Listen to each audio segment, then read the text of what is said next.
네. 안녕하십니까. 저는 오늘 법회의 사회를 맡게 된 마하위하라의 사무국장 수자타 박은현이라고 합니다. 원활한 진행을 위해서 행사가 진행되는 동안에는 줌을 음소거 상태로 유지해 주시기 부탁드리겠습니다. 이제 테라와다 큰 스님 초청 온라인 특별법회를 시작하도록 하겠습니다. 오늘 헤네폴라 구나라타나 큰 스님을 모시고 Impermanence, 무상이라는 주제로 온라인 특별법회를 개최하게 되었습니다. 시작하기에 앞서서 존경하는 헤네폴라 구나라타나 큰 스님과 마하위하라 사원의 주지이신 담마키띠 스님을 비롯한 승가 여러분, 그리고 자리를 함께 해주신 한국 불자님들께 감사의 말씀을 전하겠습니다. 앞으로 저희 마하위하라 사원에서는 6개월마다 테라와다의 훌륭하신 큰 스님을 모시고 특별 법문을 전해 듣는 뜻깊은 시간을 마련하려고 합니다. 오늘은 그 첫 시작으로 명상과 교학의 대가이신 헤네폴라 구나라타나 큰 스님을 귀한 자리에 어렵게 모셨습니다. 그럼 먼저 오늘의 일정을 안내드리겠습니다. 일정은 10시부터 12시까지 약 2시간에 걸쳐 진행되며 큰 스님 소개, 청법의식, 법문, 명상, 질의응답 순으로 진행 예정입니다. 헤네폴라 구나라타나 큰 스님에 대한 소개를 시작으로 그 담마키띠 스님께서 큰 스님에게 법문을 요청드리는 청법의식을 진행합니다. 이후에는 오늘의 본행사인 법문이 약 1시간 30분에 걸쳐 영어로 진행되며 5분 단위로 큰 스님의 법문과 한국어 통역이 번갈아 진행될 예정입니다. 법문이 끝난 뒤에는 명상과 질의응답을 각각 15분가량 진행하고 오늘의 행사를 마치게 됩니다. 질의응답 시간에는 영어나 한국어로 모두 질문이 가능하시고요.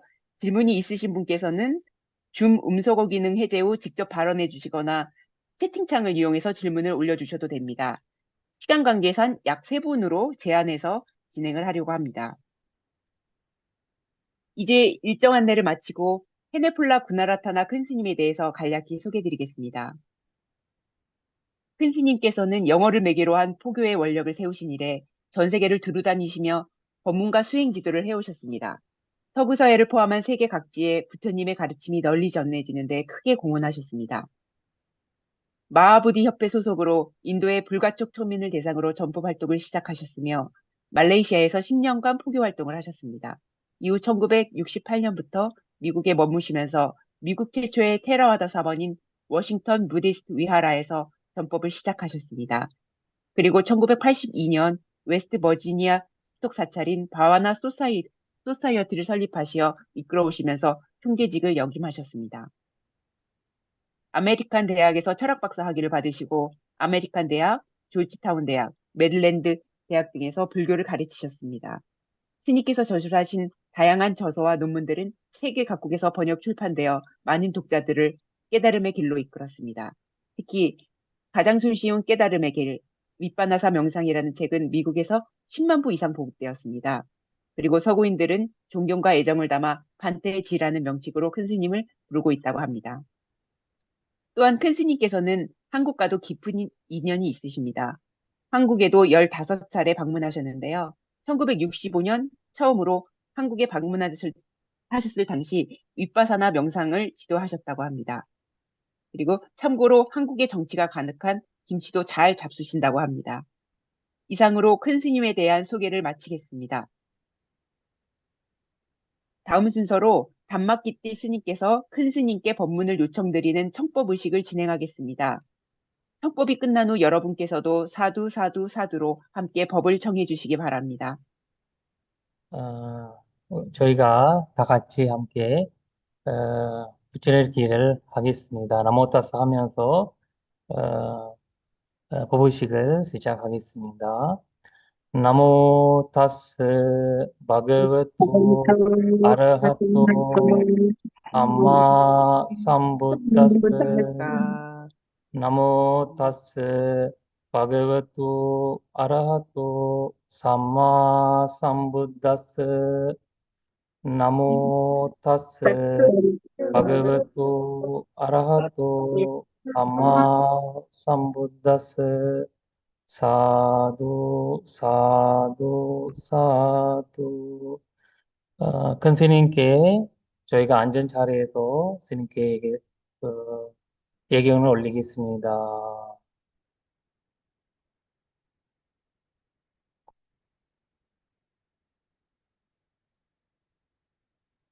어, 나이가 하드네 아우사라이. 순서로 구나라타 큰 스님께 법문을 청해 듣겠습니다. Good night, everybody. 굿나잇 하네요. It is good morning here. So, I'm supposed to speak for 5 minutes and you translate it into Korean and then I speak another 5 minutes like that. That is our plan. The topic I'm supposed to speak on is impermanence. I wrote a book called Impermanence in Plain English. Impermanence itself is very obvious and clear, and yet many people don't pay much attention to that. Everything in our life, everything around us, everything in the whole universe is permanently impermanent. If you ask somebody what is permanent, that permanent thing is impermanence. So, we can see in the Buddha has very clearly explained it in his teaching. We are asked to reflect on the Dhamma, and there are 6 qualities of the Dhamma. Dhamma is well expounded, and it is directly visible, unaffected by time, and it says, come and see, and it is leading onward towards attaining liberation. Now, I pick one of these qualities that is called come and see. Come and see. Come and see is an invitation. When you receive an invitation, you must ask 3 questions. Question number 1 is, who sent the invitation? Question number 2, where to go? Number 3 is what to see, because the invitation is come and see. When you ask the first question, who sent the invitation, you get an answer, nobody. Second question you ask, where to go, answer is nowhere. Third question you ask, to see what, answer is nothing. So when you hear these answers to these 3 questions, you probably might think this is a very crazy invitation and these are crazy answers. But friends, when we look at them very carefully and mindfully, these 3 questions and the 3 answers make a whole lot of meaning. So, when you ask Who sent the invitation? Nobody. Actually, sometimes people say, Buddha sent the invitation. Buddha did not send any invitation to anybody. But the invitation is coming from within ourselves. Within ourselves. An invitation is to come inside to see what is happening. And when we see what is happening, we realize, as Buddha said in the quality of the Dhamma, Pachyattam veditabbo vinyohi, we see everything within ourselves, and as the statement makes sense, when you receive an invitation, you ask these three questions, and the questions are coming from yourself. You have to look at yourself inside. When you look at yourself very honestly, sincerely, impartially, you see always things are changing within you. For instance, you breathe so many, 2,000 times we breathe every day. Why so many times? Because the breath is not permanent. We have to breathe, and the body, our cells absorb oxygen, then they will be hungry of oxygen, then we have to breathe again and again. The same thing happening throughout our life, from the moment we are born till we die. That shows what we experience is impermanent. We may have some ideas about it when we look around. That does not directly relate to our practice, our improvement of our wisdom. So we see our body, that is, breath is changing. At the same time, our feelings are changing. Feelings of the breath is changing. Our perception is changing. Our thoughts are changing. Our consciousness is changing. They always change. They never stay the same even for 2 consecutive moments. So, and therefore, we must understand when we ask this question, these 3 questions, answers will come from within, from ourselves. Never think anything in our life permanent. Everything is always impermanent. So Buddha said in Bhaddekarata Sutta, Paccuppannankyo dhammam tatta tatta vipassati.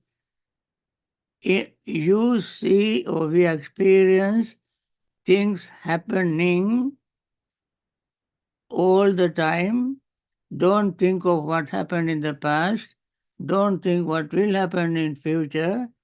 But look at what is happening here and now. Here and now. While you are listening to a sound, you hear the sound waves hitting your eardrums and disappearing. And that means sound is not something permanent. Breath is not something permanent. They are always changing.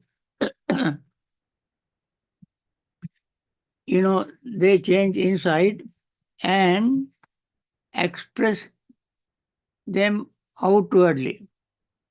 I remember sometimes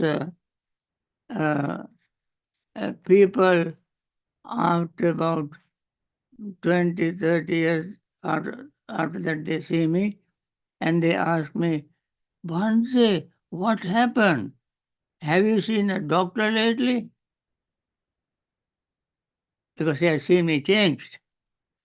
But I don't ask him the same question because he also has changed. But he doesn't pay any attention to this. These changes, this impermanence, expresses through our hair. We had very good, black, dark, strong, healthy, protein-rich hair. 30 years later, you see me, they turn either gray or there are no hair. We have bald head. And look at the skin. Wrinkles, eyesight is poor, hearing is poor, our smell is poor. We don't taste the same food. The very delicious food we had in the past is no longer delicious. And when we walk, we are wobbling. We have to use walking sticks. Very often we might fall. We cannot sleep and so forth. All these are the outer manifestation of inner changes. Impermanence. Everything inside has changed and they express outwardly. Then therefore we have to see, first we must understand our vision, our understanding is blocked by something called hindrances. Hindrances. There are 4 layers of defilements. First layer, which blocks our views, blocks our wisdom, understanding. First layer is called hindrances. Greed, anger, restlessness and worry, sleepiness and drowsiness, and doubt. And then we temporarily can overcome through the practice of meditation. But they rise again. And then again we overcome by practice of concentration, meditation, and then overcome them temporarily. Then they rise again. All these hindrances. Why they rise again? Underneath them there is another layer of defilements. They are called fetters. Fetters. They are like a network of roots underground. Suppose there is a plant on the ground, we may cut it off and then afterward it grows again. And again we cut, again it grows again. Why is that? Because the network of root is existing under the ground. So long as those roots are there, the plants grow.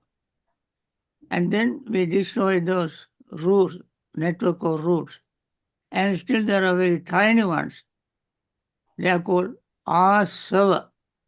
Asava means influxes. These are just like in Sanskrit, asava, in Pali, asava means something that you brew, like you brew beer, whiskey, and so forth, hard liquor. You take all kind of things, maybe rice or whatever, put in a barrel, bury in the ground for a long time, and then we take it out. It gives you a very strong kick. It can knock you down because it is very strong. Likewise, there are certain defilements very fine under the fetters. They stay over in our mind. From life to life, they build up and continue to becoming stronger, and then gather strength like a snowball, become stronger and stronger and stronger, and then they remain underneath. They are called asava. Asava. Under them, there is another tiniest, subtlest defilement called anusaya. Anusaya means sleeping together with the other defilements, anusaya. So, these are the things that block our understanding of impermanence. Although impermanence is taking place all the time, we don't see them clearly because of our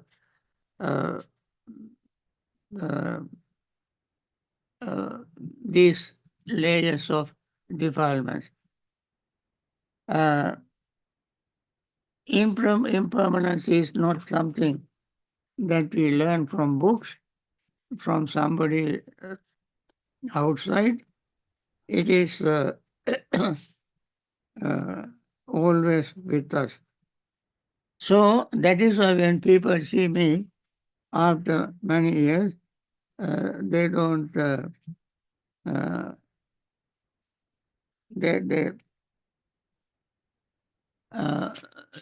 because they were always looking outside. They don't look inside. Instead of asking me that question, they themselves must ask themselves these questions. They ask themselves these questions. So we are always changing. So Buddha asked us to stay on our field of body, feeling, consciousness, and mind objects. These are called 4 foundations of mindfulness. When we, in the 4 foundations of mindfulness, you see Buddha repeated the same statement 21 times. 21 times. I give you one example. When you pay attention to the body, every part of the body, inside and outside, they are always constantly changing. And therefore, Buddha said, seeing impermanence of the body within oneself, rising of the body within oneself, falling the body in oneself, and rising and falling in oneself. That means, for instance, take a breath. Breath is rising, breath is falling. That means breath is appearing and it is disappearing. And therefore, Buddha said in Pali, Samudaya Dhammanupassava kasme virati, Vaya Dhammanupassava kasme virati. See the rising nature of the breath, falling nature of breath, and then rising and falling nature of the breath. When after saying rising, falling, why did he say rising and falling again? That means he said rising nature, falling nature, and rising falling nature. Why is that? Because when we breathe in, we understand the breath is moving in and disappearing. When we breathe out, breath goes out and disappears. Oh, what happened? Yeah? කරුණ මොකක්ද එහෙමයි මොකද Okay. ඕකේ නෑ I think it is better not to meddle with anything, just listen. yes. So, I was saying, when we notice the breath rising and falling, we understand rising as rising, falling as falling, disappearing as disappearing, and then the Buddha is rising and falling. That means the breath is made up of very fine, tiny little waves of air. Waves of air. And these are little tiny waves of air also are changing all the time. This is called viparinama. Viparinama. Changing within themselves. And while changing themselves, goes in and disappears. And when we breathe out, while changing out breath within itself and disappears.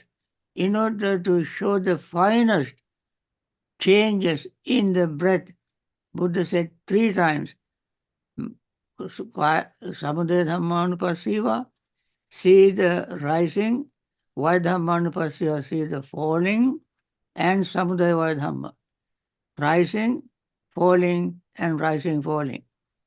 So, again he said, iti ajjattanga kaya kayanapasi, bahidhava kaya. That means when one understands this, as I mentioned earlier, by coming and see, I said, come and see, come and see. When we experience it within ourselves and we have very good understanding, clear understanding, then we can universalize our experience. Some people call it inferential insight. That means what happens to me happens to you, happens to others. What happens to me is not something unique. Therefore, it is universal experience. What is universal? My body is feeling, your body also is feeling at the same time. My perception, my thought, my consciousness are changing. Moreover, they are changing simultaneously. They don't have agreement that you like to say that you change first and then I change later. Not like that. Everything is changing simultaneously all the time. We can notice only change of one thing, but at the same time other things also change. For instance, we experience the change of feeling. While we are experiencing change of feeling, noticing the change of feeling, perception, thought, consciousness also are changing. Contact, feeling, perception, thought, consciousness also are changing at the same time. And that is happening to me as well as to others. Therefore, Buddha said, seeing these things happening to you and then become aware of the same thing happening to others. This way, friends, this is a very deep comparison. Normally, people compare themselves with others, their achievement, their height, their color, their bank account, their family member, their skills and so forth, they compare with others. In this respect, in meditation, especially when we begin to see impermanence, we compare our bodily feelings and perception changing and the changing of the same thing in others. Their bodies, feelings, perception, thought, consciousness, contact, all these change just like they change in me. In this respect, we are not different. We are not different. We all are the same. And we all are called conditioned things. Conditioned things. Conditioned things means things that are previously conditioned. They are called in Pali Sankara. Sankara. And Buddha said there are 3 characteristics of Sankara. That is, their rising is visible, falling is visible, and altering is visible. They are called Sankata Lakkanani, Uppado Panyayati, Vayo Panyayati, Titas Anyatattang Panyayati. Rising is visible, falling is visible, and alteration in between is visible.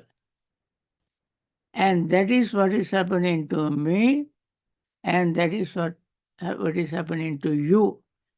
So we all are made up of elements. All the elements are impermanent, and the body made up of elements, therefore, also is impermanent. So Buddha said, keep looking at them, become aware of them. And sometimes Buddha used very beautiful similes to illustrate very fine points of Dhamma. One simile he used you can see it in Samyutta Nikaya, quail and hawk. Quail is a very tiny little bird. Hawk is a very big bird. So one day, when this little hawk was sitting on a clod of mud, little block of mud in a field, hawk came and grabbed this little quail. And then the quail began to cry. Oh, this is my unfortunate day, my unlucky day. Had I been in my own ancestral field, this hawk will not be matched in fight. I can defeat him in fight. This hawk thought, gee, this fellow is in my mouth, and still he is challenging me to defeat in a fight. So he asked the quail, well, where is your field? You said, if you were in the ancestral field, you would defeat me in a fight. Now, where is your ancestral field? He said, he pointed out a newly plowed field with big clots of mud. And he said, that is my ancestral field, that field with newly plowed with big clod of mud. So Hawk said, okay, I take and drop you there. But remember, I will come back again. Next time you cannot boast like that. I catch you and swallow you. So he put him over there. Next day, this quail came out and sat on the cloud of mud and basking in the sun. Then Hawk came. As Hawk was coming down, the little quail very quickly went under one of the clouds of mud and hid there. Hawk came, he could not find him. So the quail was familiar with his field and he knew how to hide.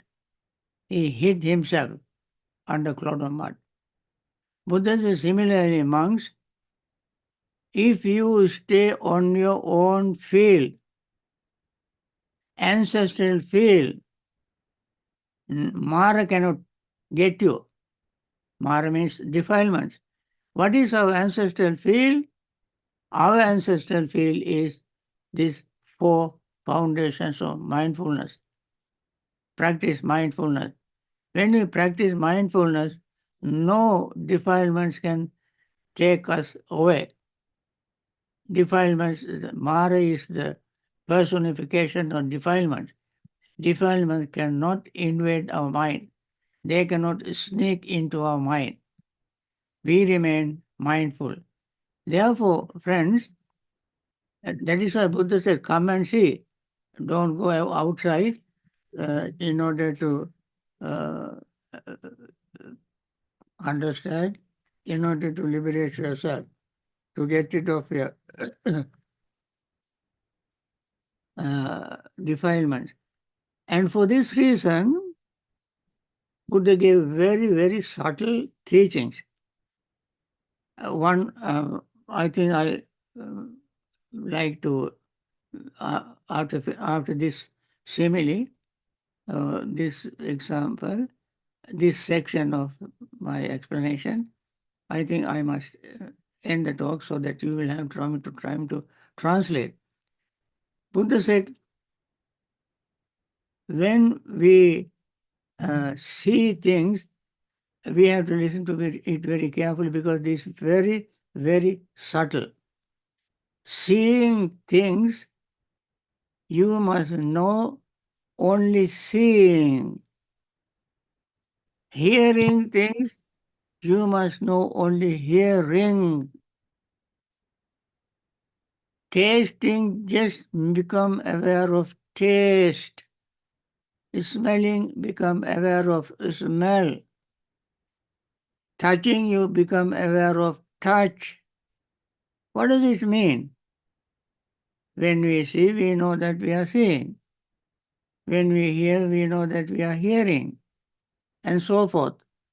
The deep meaning is, friends, when we hear something, don't divert your attention from hearing to something else.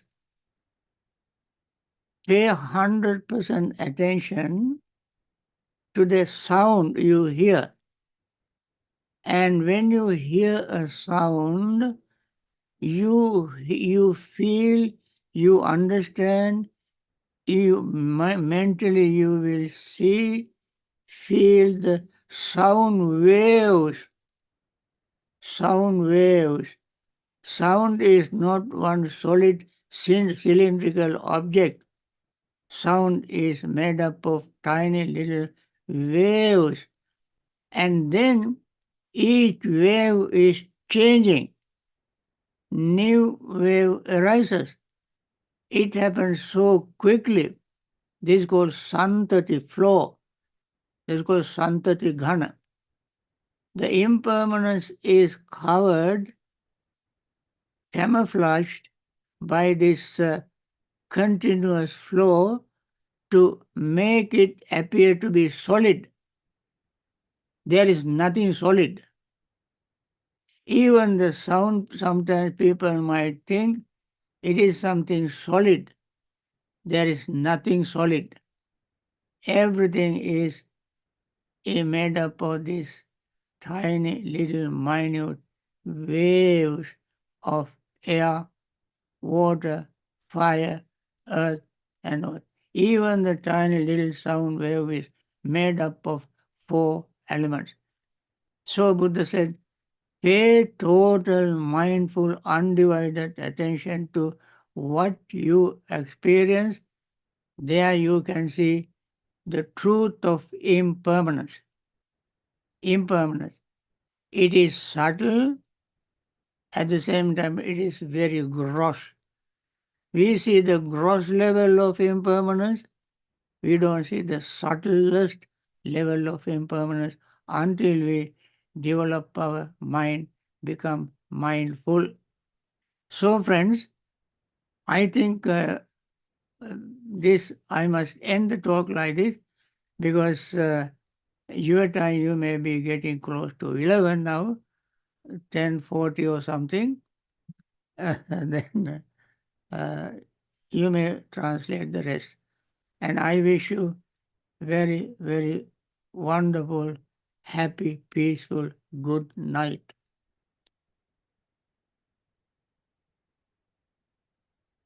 Okay? Oh, thank you, Bante. The interpreter is unable to continue due to urgent matters. We apologize for the inconvenience. After the Dhamma talk concludes, Jung Hyung-min will provide a summary. Also, if you have questions and if you have enough energy to ask me a question and listen to the answer, then you may do so. Otherwise, I close it on my side. 누가 정리를 좀 하셨어요? 네. 제가 다마키테 스님께 전화 받아서 했습니다. 오늘 이제 무상에 대해서 법문을 해주셨는데 처음에 하신 말씀 기억나는 것은 모든 것은 항상 변함없이 변한다. 우리말로 하니까 항상 변함없이 변한다. 이게 이제 무상에 대한 기본적인 가르침이었고, 그 다음에 이제 담마, 부처님의 불법성 3보에서 담마의 6가지 덕목을 말씀하셨는데, 뭐 그 법의 덕목은 수와카토 바가와타 담모에서 잘 설해진 부처님의 법, 그 그다음에 와서 예힙하시고 와서 보라고 할 수 있는 것 해가지고 6가지 덕목이 있는데 그 중에서 커멘시 와서 보라고 할 수 있는 덕목이 있는데 이 덕목은 초대에 맞습니다. 그래서 누군가가 초대해서 그 말을 갖다가 초대를 받았고 그리고 뭔가 보아야 하는데 이것은 밖에 있는 뭘 보라고 하는 것이 아니라 자기 내면에 스스로가 내면의 어떤 경험들에 대해서 보라고 하는 그런 말씀이다라고 이렇게 말씀하시면서 무상을 뭐 밖에 있는 사물을 이렇게 무상하다고 보는 게 아니라 자기 내면에 경험하는 것들을 무상하다고 끊임없이 봐야 된다고 하셨고 그 다음에 이제 거룩한 지복한 하룻밤의 경이라는 경전이 있습니다. 마찌마니카야의 유명한 경전인데 거기서 부처님께서 과거는 이미 지나갔고 미래는 오지 않았고 현재 일어나는 담마들은 항상 일어나는 그곳에서 윗바사티 통찰한다. 그게 이게 윗바사나 하는 방법이고 또 무상을 통찰하는 바로 그 방법을 그 경전에서 지복한 하룻밤경에서 말씀하셨기 때문에 이 경전을 스님께서 인용하시면서 과거 지나간 것이나 올 것이 아니라 지금 여기서 우리 몸과 마음에서 순간순간 발생하는 바로 그곳에서 현상들, 담마들을 통찰하라 이런 말씀을 하셨고 그 다음에 이제 호흡 명상에 대한 말씀 아나파나사티에 대한 말씀하시면서 호흡이 일어나고 사라지고 또 일어나고 사라지는 것을 순간순간 관찰하라는 말씀 호흡 명상과 연결시켜서 무상에 대한 관찰을 말씀해 주셨고 그 다음에 이제 오온의 관찰 무상을 관찰할 때 자기 자신의 내면도 관찰하지만은 자기의 몸이나 느낌이나 또는 인식 판단 또는 생각이나 뭐 이런 것들이 끊임없이 생겨나고 사라지는 것을 자기 내면을 통해서 관찰하게 되면 타인의 오온도 타인의 몸과 마음의 경험들도 그렇게 나와 같이 똑같이 변한다는 것을 알 수 있게 된다. 그래서 우리 모두는 이러한 변화 속에 있고 이 변화하는 것들은 모두 이제 조건 지어진 것들 쌍카라라고 하는 조건에 의해서 생겨난 것들은 모두 변화한다. 이 쌍카라의 3가지 특징이 생겨나는 것, 사라지는 것, 다른 것이 되어가는 것, 변화하는 것이다. 이렇게 설명을 해주셨어요. 그리고 모든 엘레멘트들, 요소들은 전부 무상하다. 이때 엘레멘트는 기본적으로 뭐 4가지 엘레멘트 하면은 지수화풍 4대로 얘기할 수도 있고 우리가 몸과 마음에서 경험하는 모든 것이라도 할 수 있는데 결국은 이 모든 요소들이 끊임없이 생겨나고 사라지고 변해가는 것을 끊임없이 관찰하라는 것 말씀해 주셨고 그 다음에 말룬키아푸타 큰 경이라는 경전에서 이제 부처님께서 윗바사나 하는 방식에 대해서 말씀하셨는데 볼 때는 단지 보기만 하라 들을 때는 단지 듣기만 하라 또 맛볼 때 또는 감촉을 느낄 때 또 마음속으로 뭐 인식할 때는 단지 그 순간순간 아니비서시니가 각각 작동할 때는 바로 그 사실들을 그때그때 보고 듣고 냄새 맡고 맛보고 감축하고 마음속으로 아는 것 그 순간순간을 끊임없이 관찰하라고 하는 그런 가르침이 이제 말룬키아푸타 큰 경에서 나와 있으니까 그 경전 인용하시면서 말씀하셨고 무상은 끊임없는 흐름을 말한다. 그리고 어떤 것도 경고하지 않다는 것 지수화풍의 모든 육체적인 경험도 다 무상하고 또 미세하거나 거칠거나 모든 것들은 전부 다 무상한 것이니까 그 어떤 것들도 이제 이 경고한 것이 없다는 그러한 입장에서 우리의 몸과 마음과 타인의 몸과 마음의 경험들을 무상하게 보라고 하는 그런 가르침으로 이렇게 저한테는 들렸습니다. 제가 How should we practice samadhi and vipassana? Is there any priority steps or order to practice? Thank you. That is the question, right? Yeah. 예, Okay, Yeah, that's a good question. Now, samadhi or samatha are two sides of the same coin, I say, because samatha is concentration meditation. When you concentrate, you take one object and focus your mind on that particular object, like the breath. And then you may overcome your hindrances, as I mentioned earlier, greed, hatred, sleepiness and drowsiness, restlessness and worry, and doubt. These are called hindrances. When you sit to meditate, as your gross breath becomes subtler and subtler and subtler, you may feel sleepy. So you have to overcome sleepiness by visualizing bright light.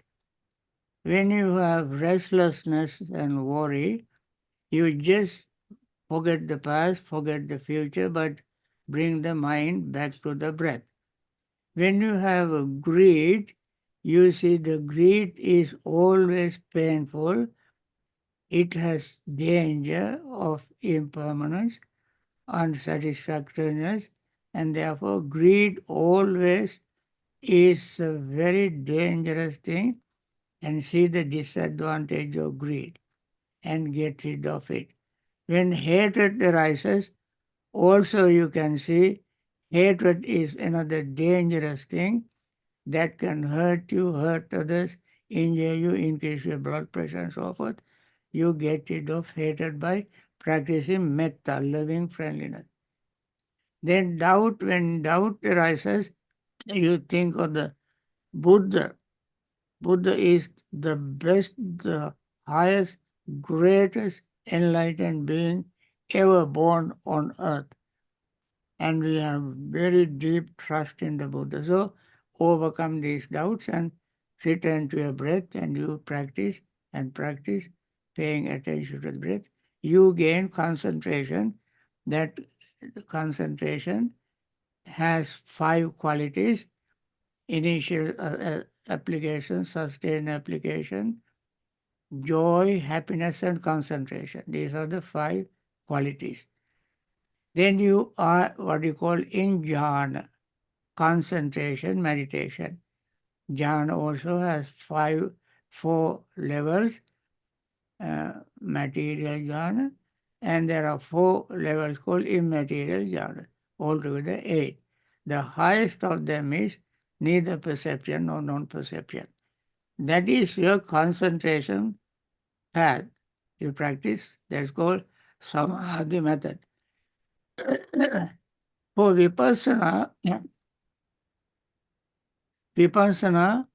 you don't need one particular object. Any object you can use.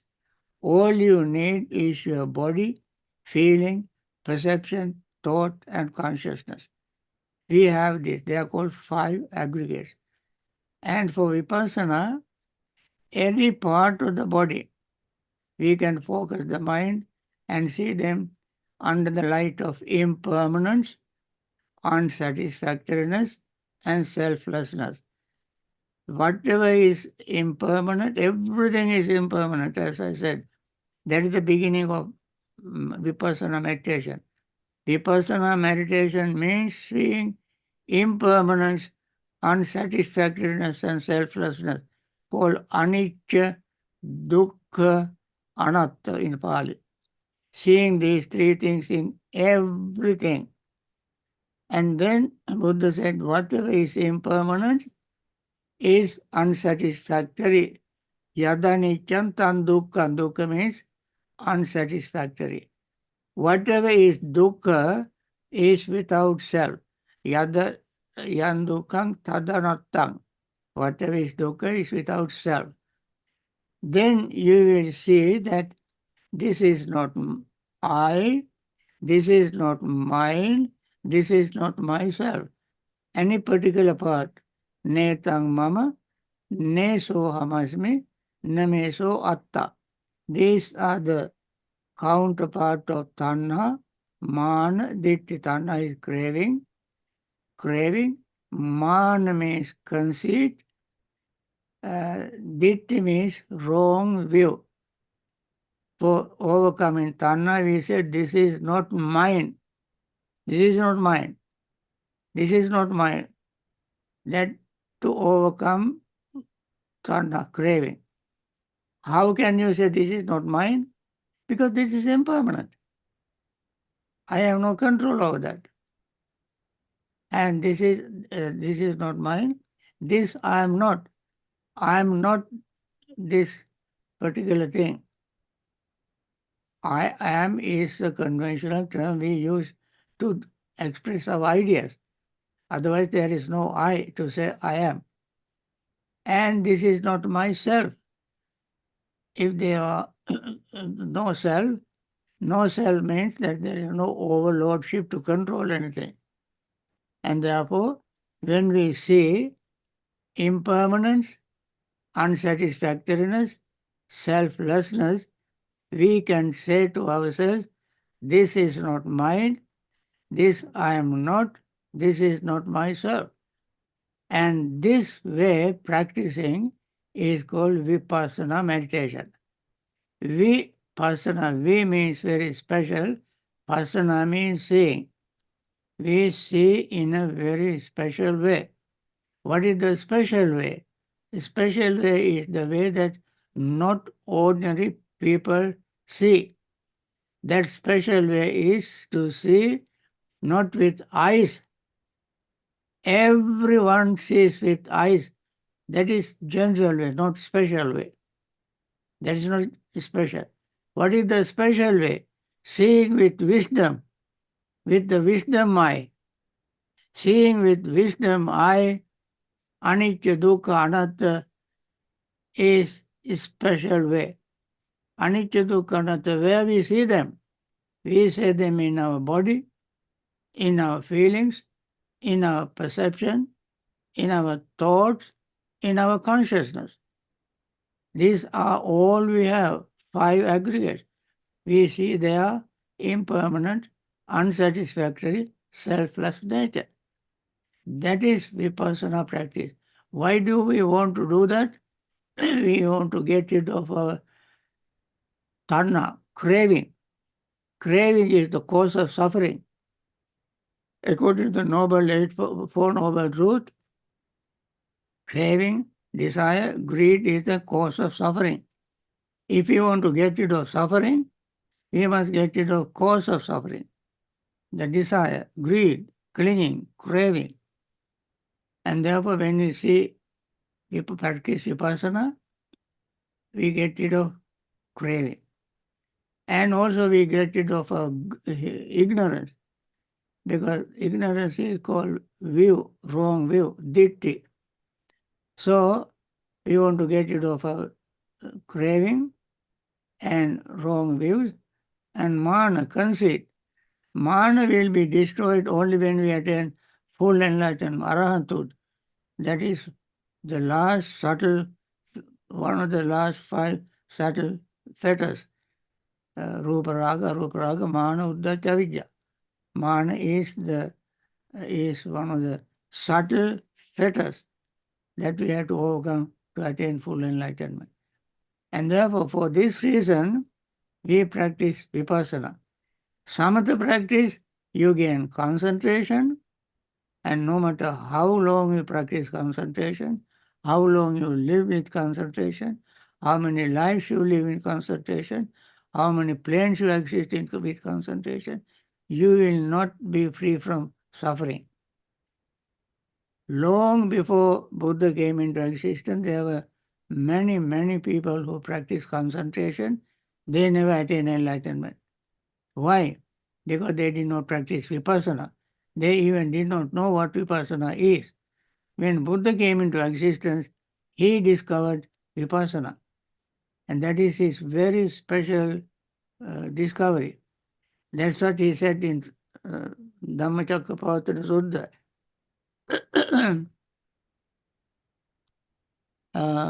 Evanti Parayatvan Dvasagar Atapagata Jnanasanga. I have not heard this before. This Dhamma Anusudam Pubbeshu Ananusutesu Pubbesu Ananusutesu Dhammesu. Previously, nobody has taught him, nobody knew about it, This was the brand new, fresh discovery of the Buddha. What is that? Vipassana meditation.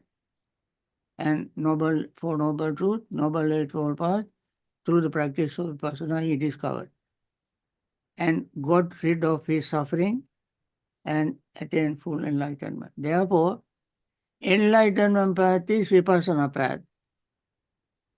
Tranquility path is Samatha path, Samadhi path. So that is the difference. Okay? So you can practice both. You can practice both. One time when you sit to meditate, you can gain concentration, then practice concentration. Next time you sit to meditate, you cannot gain concentration, then you can practice Vipassana. When you cannot gain concentration, practice Vipassana. When you can gain concentration, practice concentration. So you can alter this according to the time, place, mood, temperature, and so forth. You can alter. But you have to practice both. When you practice concentration, you gain wisdom. When you practice wisdom or Vipassana, when you practice Vipassana or gain wisdom, you practice concentration. Therefore, there are four methods. They are called in Pali, Samatha Pubbanga Vipassana, Vipassana Pubbanga Samatha, Yoganadha, and Ajjatan Sannisidana.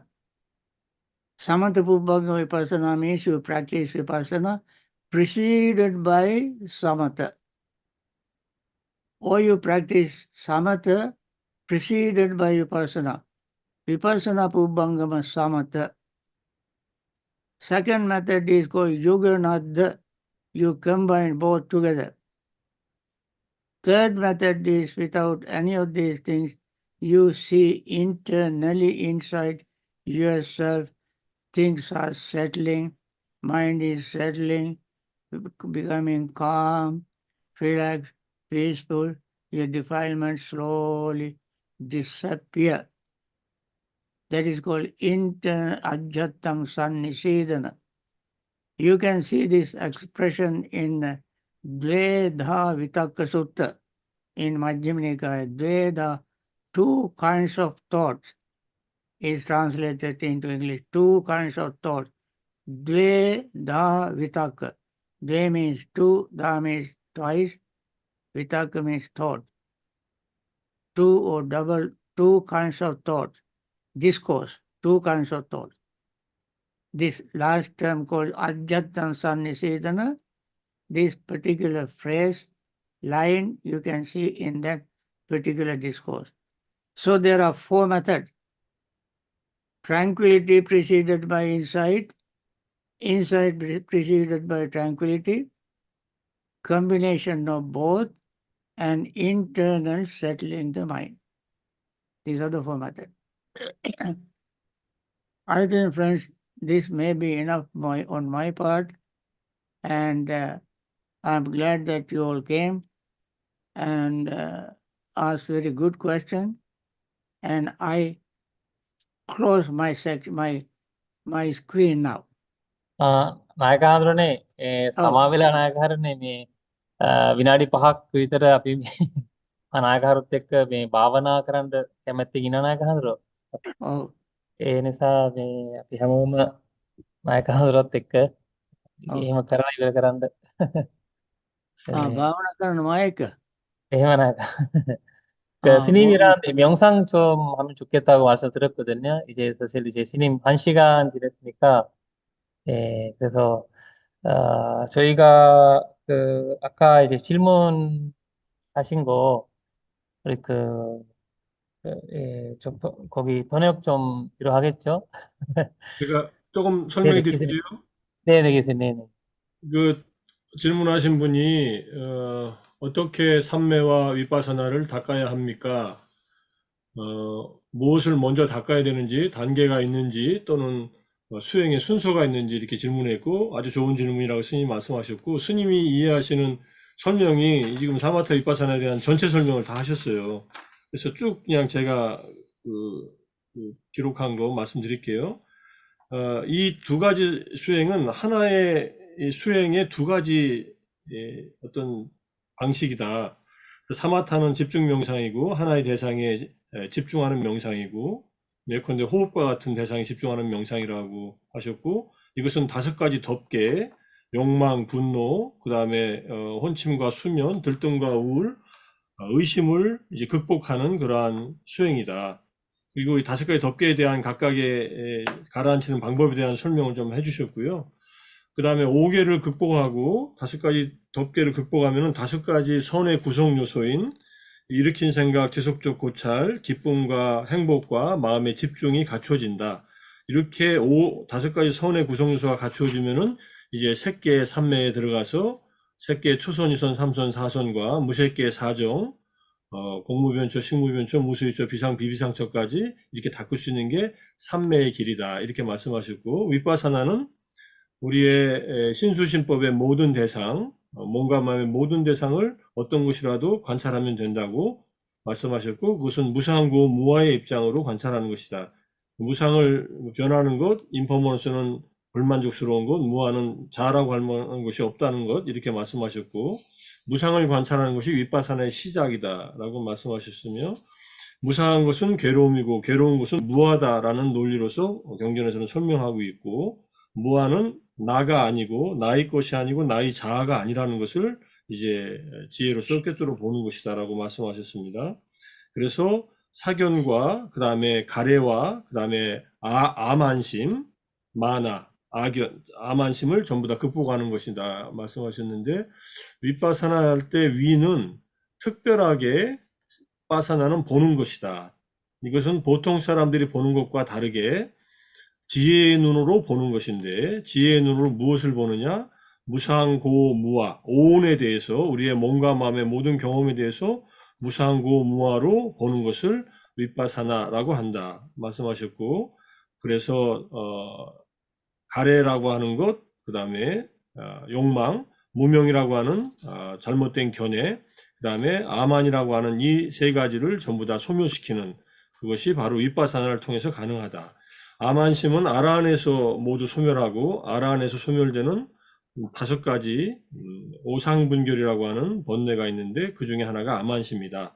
색계에 대한 가래, 무색계에 대한 가래, 그 다음에 아만심, 들뜸, 그 다음에 무명이라고 하는 이 미세한 번뇌들이 아라한이 될 때 모두 사라진다. 이렇게 말씀하셨고요. 사마타로 집중을 기르는데 사마타로는 괴로움에서 벗어날 수 없다. 윗바사나를 닦아야만이 괴로움에서 벗어나고 이 윗바사나야말로 부처님께서 발견하신 그러한 지혜이고 이것이 초전법륜경에서 자세하게 설명되어 있다고 말씀하셨습니다. 이전에 없었던 것을 부처님께서 깨달으셨다고 말씀하셨고 그래서 깨달음에 이르는 길은 윗바사나의 길이고 마음의 고요함, 안정에 이르는 길은 사마타의 길이다.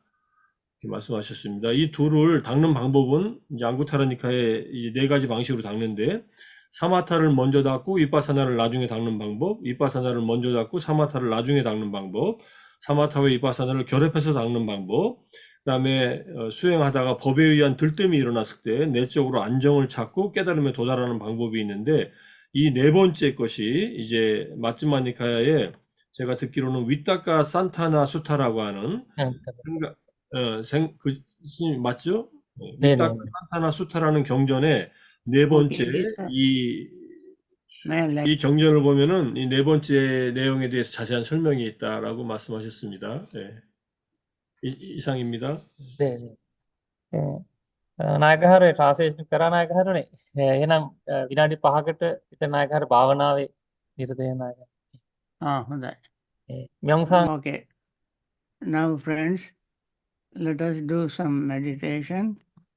We always start our meditation with metta recital, and it is on the screen, you all can see.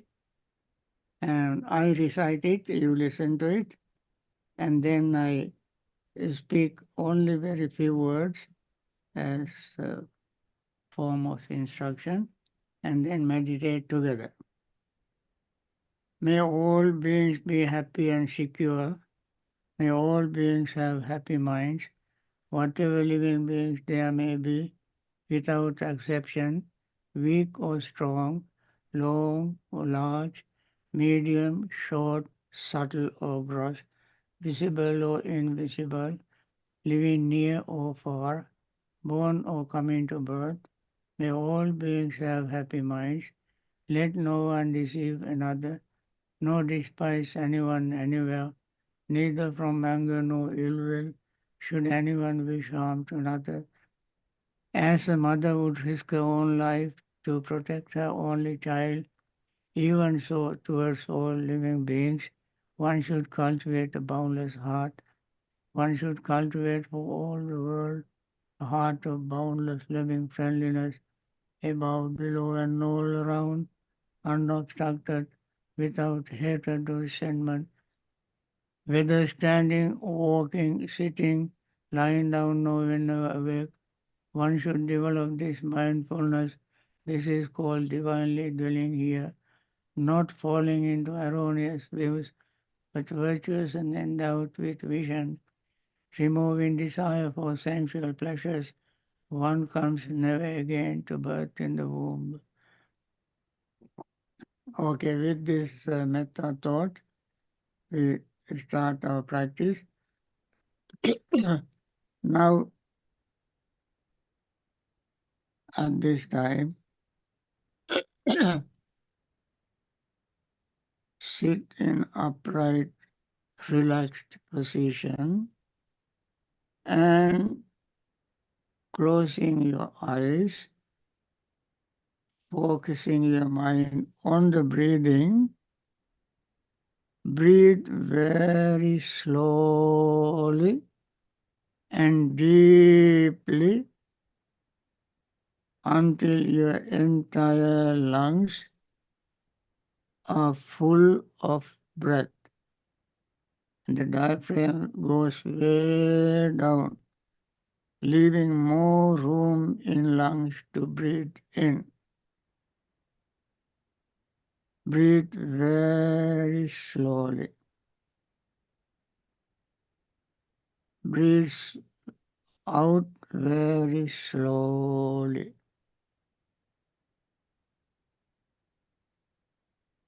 Take deep breath and breathe out slowly. Let carbon dioxide build in your lungs as you breathe out. When there is a lot of carbon dioxide in your lungs, your arteries, capillaries, all blood vessels will be dilated. When they are dilated, they have large space for blood to flow through very easily. As you breathe out, this is what happens. When you breathe in, you get a lot of oxygen into your lungs, and they go to heart. Heart pumps throughout the body and let the blood flow through arteries and capillaries. They all are tubes, tiny tubes through which blood flows. So, for this reason,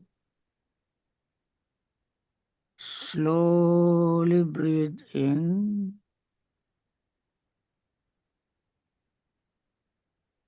and slowly breathe out.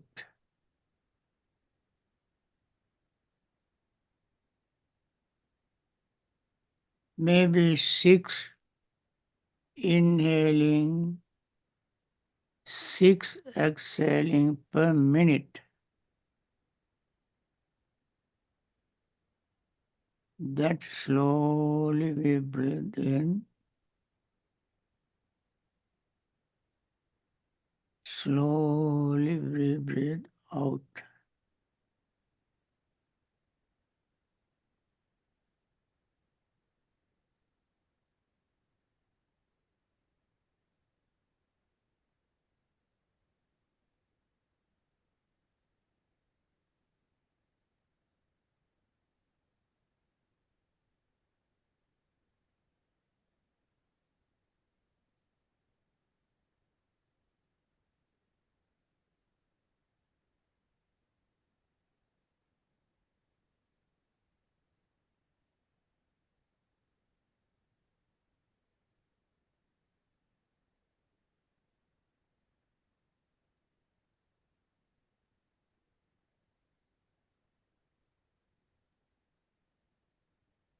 When the lungs are tired, then the breath will be little faster.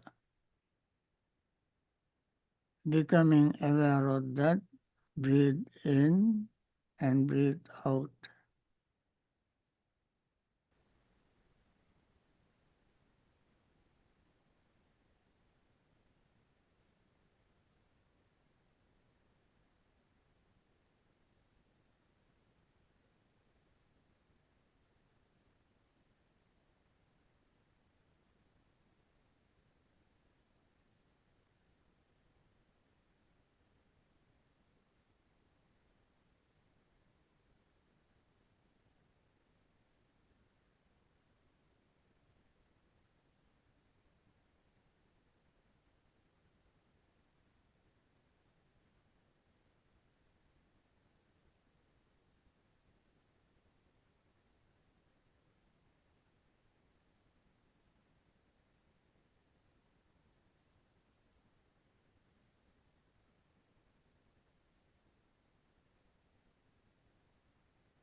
Okay. By means of these meritorious deeds, may I never join with the foolish, may I join always with the wise, until the time I attain Nibbana. May the suffering be free from suffering, may the fear-struck be free from fear, may the grieving be free from grief, so too may all beings be. From the highest realm of existence to the lowest, may all beings arisen in these realms, with form and without form, with perception and without perception, be released from all suffering and attain to perfect peace. Excellent, excellent, excellent. Yes, So, sadhu, sadhu. dear friends, today, this morning, I start my 3 months seclusion. I have turned off my computer, but Bante Sadhaji said that I have a talk to you all, and therefore we turned on the computer and gave this little talk. And I will start my regular weekly Zoom talks next year after the 15th of March. So until then, I go to my personal seclusion for 3 months. And this is my last talk for this year. And thank you for participating and your contribution, your interest in sharing Dhamma, spreading Dhamma, and may you all attain liberation. Thank you. 사도, 사도, 사도. 스님께서 사실 앞으로 이제 3개월 동안 이제 스님 집중 수행 들어갑니다. 오늘 사실 이제 오늘 오전부터 이제 들어가게 돼 있거든요. 그래서 오늘 법문 끝나면 스님께서 이제 어떤 법문이나 그런 것들 이제 3개월 이후에 이제 3월 달에 시작을 하실 겁니다. 그래서 이제 오늘 저희가 너무 복이 많아서 공덕이 많아서 스님의 이제 마지막 올해 하시는 마지막 법문이 대한민국을 위해서 그리고 불자들을 위해서 하셔서 너무 기쁩니다. 그래서 우리 모두가 큰 스님 또 사실 엊그저께 큰 스님의 생신이었습니다. 96세의 생신이었습니다. 그래서 저희 모두가 큰 스님께 더욱더 건강하시고 불법을 오래오래 우리한테 가르쳐 주시길 기원하는 마음으로 우리 스님께 세 번 이제 안전 자리에서 삼배를 올려서 마무리하겠습니다. 네. Vinayaka හමුදුරුවෝ නිදුක් නිරෝගී භාවයේ චිරජීවන සැලසේවා බොහෝ කාලයක් අපිට ධර්මයෙන් අර්ථයෙන් අනුශාසනා කරන්නට නිදුක් නිරෝගී භාවයේ චිරජීවන සැලසේවා කියලා අපි හැමදෙනාම ප්‍රාර්ථනා කරමු. Nang teruan sarana mang may kuwahan na kundi